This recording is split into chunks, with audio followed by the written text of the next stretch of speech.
Hello guys! Good morning, good afternoon, good evening, good day po sa inyong lahat. Kumusta po kayo? Welcome to my YouTube channel, Mrs. Kaprom the Vlog. Ngayon po ay gagawa po tayo ng crispy pork belly. Tara, samahan niyo po ako. Ayan guys, ito isang slice ng pork belly. Ayan, nahugasan ko na po siya. At ngayon, magpapakulo po tayo ng tubig kasi kailangan natin pakuluan within 10 minutes yung pork belly. Pagkatapos, lilinisan naman natin ulit. And antayin lang po natin siyang kumulo. Tsaka natin ilagay itong pork belly. Ayan guys, kumukulo na. So, pwede na natin ilagay itong ating pork belly. Bali, ang uunahin nating ilagay, papakuluan, ito yung balat niya. Kasi ito yung dapat na mas malambot kaysa yung dito sa may laman. Lagay na natin. Yan. Yan. Hintayin lang natin siya. Pakuluan natin within 5 minutes. Tapos babalik ta rin ko ulit. Ng saglit lang ito. Mga 3 minutes lang siguro itong pakuluan yung laman. Tapos babalik ta rin ko ulit sa may balat niya. Para lumambot. Ayan guys, babaliktarin na lang muna natin siya. Okay. Baliktarin natin para mapakuluan din yung sa may laman. Tapos mamaya babaliktarin ko ulit siya kasi kailangan ito. Mas importante ito na mapakuluan siya at mapalambot ng konti para mas magiging crispy at madali siyang matusok-tusok kasi mamaya tutusukin natin ng toothpick yan. Tutusukin po natin ng toothpick ito. Para malambot siyang tusukin. Pakuloan na natin ng konti. Baliktarin natin ulit. Pakuloan natin ulit pa ng another 3 minutes. Ayan. Okay. Ayan guys, hahanguin na natin siya kasi 10 minutes na. Lagyan na natin muna dyan sa basin. Tapos, hugasan natin ulit siya ng malamig na tubig. Ayan. Hugasan natin ulit.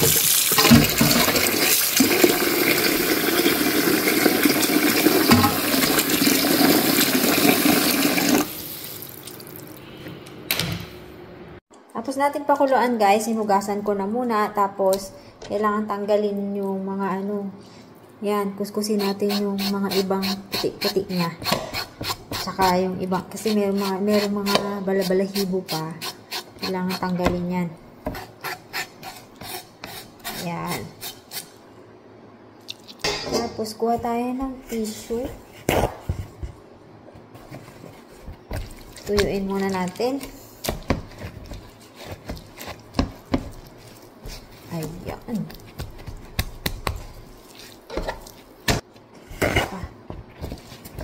Tuyuin natin. Tayo ng paper towel para ayan, paper towel lang ginamit ko guys para pangpatuyo. Nasan muna natin siya. Kuha tayo ng toothpick kasi yun ang itutusok-tusok natin dito. Yun daw ang sikreto guys para maging crispy. Tapos pa tayo ng toothpick. Kasi ito ang gagamitin natin pang tusok-tusok. Ayan. Kaya malambot na siya guys. Malambot siyang itusok kasi napakuluan siya ng 10 minutes. Yung balat niya. Tusukin lang natin to hanggang sa matusok natin lahat ng part ng balat niya.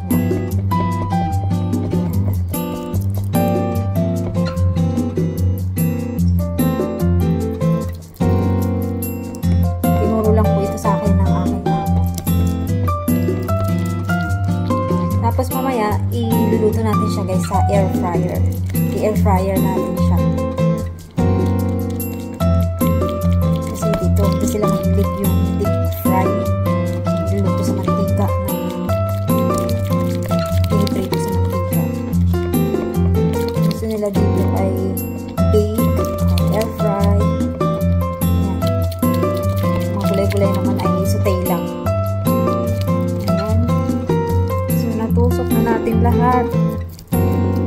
lang guys sa mangalay lang sa kamay. Mangalay kasi syempre kailangan mo siyang lahat ng part niya. Masukit mo siya.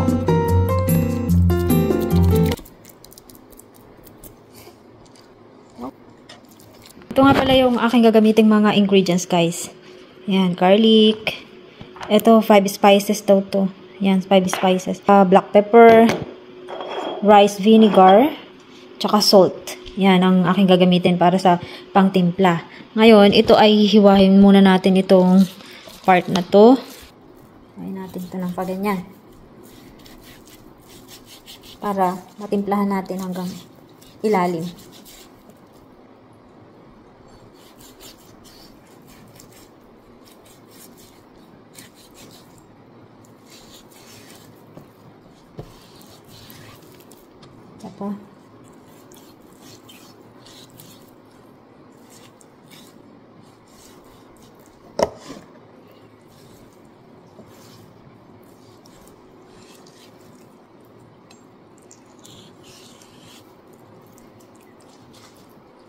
Tsaka dito sa bowl, guys, maglalagay tayo ng seasoning. Ito yung salt, spice salt po ito. Meron na siyang timpla. Lagyan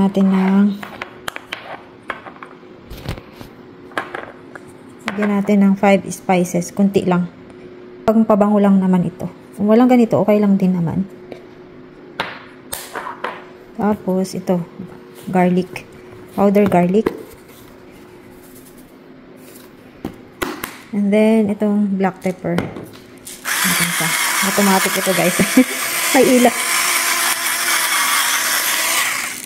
Yan. Yan. Kuha tayo ng brush. Yan, guys, yung ingredients natin. Meron na siyang salt. Pero sa tingin ko, kulang pa yung salt niya. Nadagdagan ko na lang.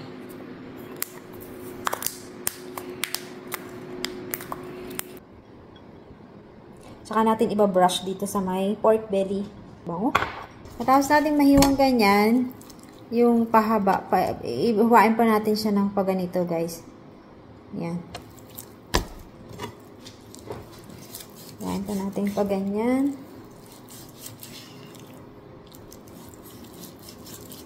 Yan. Nahiwa ko na po siya. Hira na natin siya ng seasoning.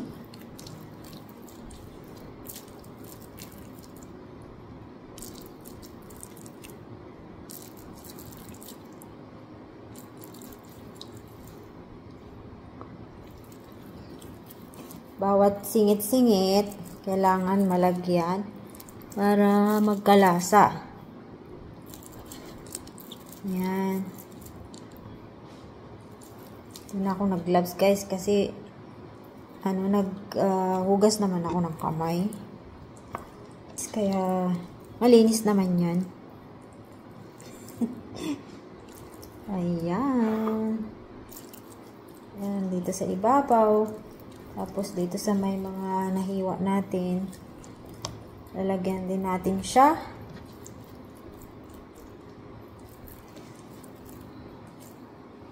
Nalagyan ko na siya dito sa may mga singit-singit, sa may mga nahiwa ko. Nilagyan ko na din siya ng timpla, seasoning. Ayan. Okay. Ngayon, ang gagawin natin, after malagay yung timpla, yung seasoning, kukuha tayo ng foil kasi ibabalot natin ito.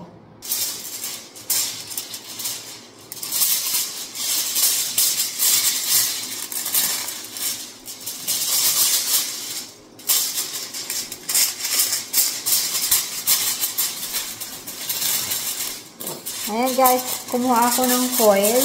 Ito foil para balot natin dito. Ang pagbalot nito, guys, ganito. Yan, nasa ilalim ito yung laman.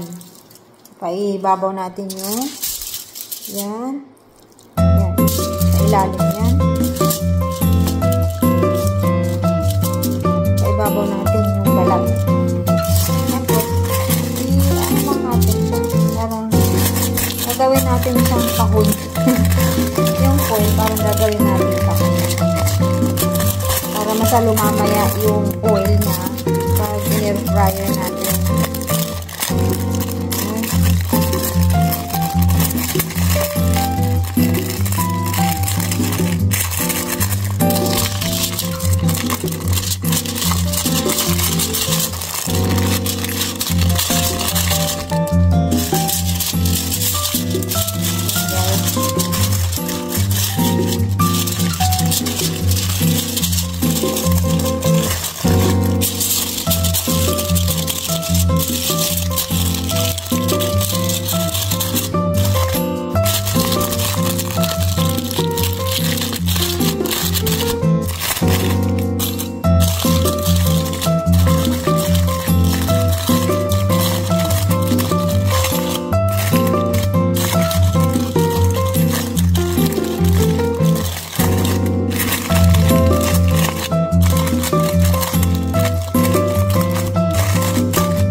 Ayan, nagawa natin siya ng parang box.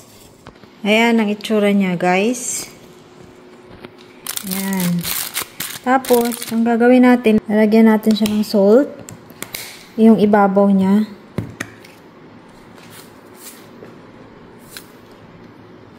Ito, ilalagay natin ng ganito sa ibabaw. Kasi yan, wala pang timpla. Kung meron kayong rock salt, guys, pwede yun.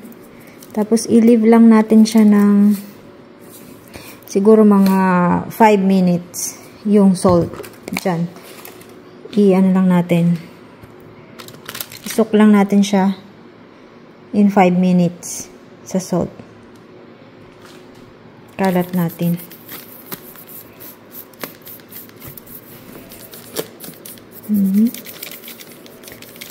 Ayan. Siguro mga 5 minutes, guys. Hanggang ma-melt yung asin dyan sa balat. Tapos, tatanggalin din natin yan mamaya.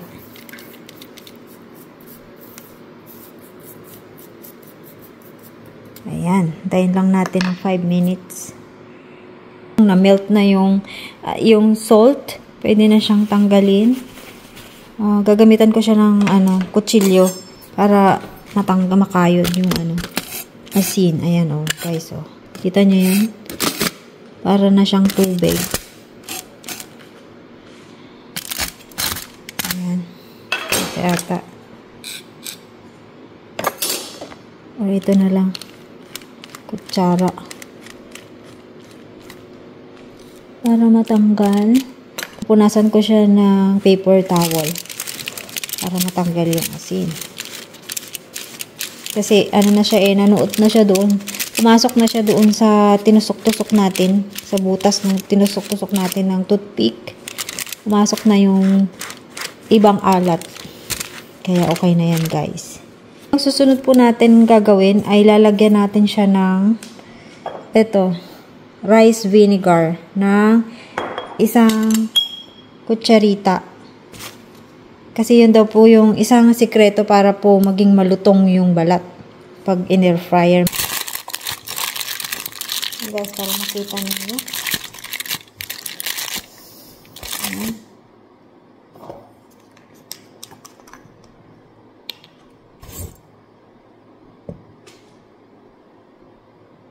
Isang kutsarita. Isang kutsarita na suka, yung rice vinegar. Kakalat lang natin dyan. Ito. Ayan. Kasi isa daw po ito sa sikreto ng pagiging malutong nitong balat ng ating pork belly. Crispy pork belly. Ayan. Kasi nagluto na rin po ako dati nito. Hindi ko lang po nabidyuhan. Crispy naman talaga siya. Ayan po. Tapos nito, ilalagay lang po muna natin siya sa fridge ng mas maganda po sana kung 12 hours mo siyang ilalagay sa fridge. Pero mamaya kasi lulutuin ko na. Pwede na rin siguro mga 5 hours or 8 hours. Pwede na po. Lalagay lang po muna natin siya sa fridge. Lagay ko na siya sa plate para ilagay natin siya muna sa fridge. Para mamaya sakto yan. Okay na siyang lutuin mamaya mga 5 o'clock. Ayan, guys. Lagay muna natin dyan. Hayaan mo lang muna natin siya. Kunin ko na lang mamaya pag magluluto na ako mamayang 5 o'clock. Guys, kunin na natin. Start na tayo magluto. Ayan. Air fryer natin to, guys. Lulutuin na natin yung ating crispy pork belly. Bali, preheat po natin itong ating oven. Air fryer ng 375. Ayan, preheat natin ng 375 Fahrenheit. 375 Fahrenheit.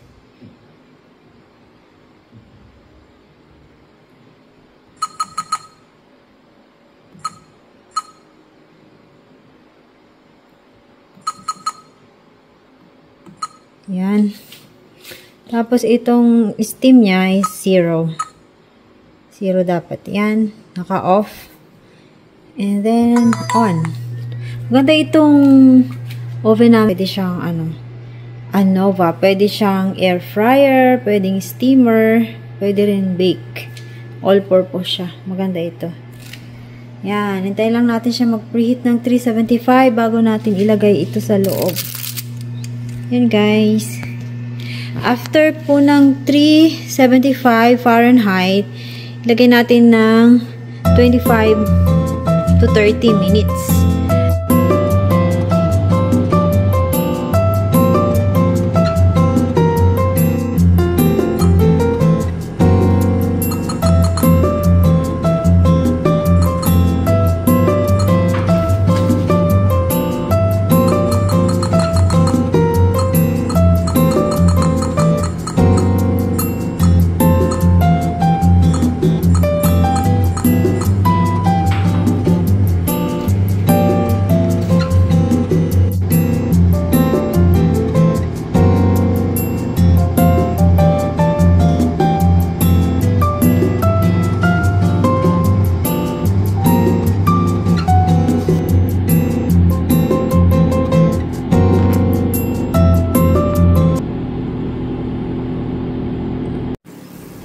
Ayan na, ready na ang ating crispy pork belly.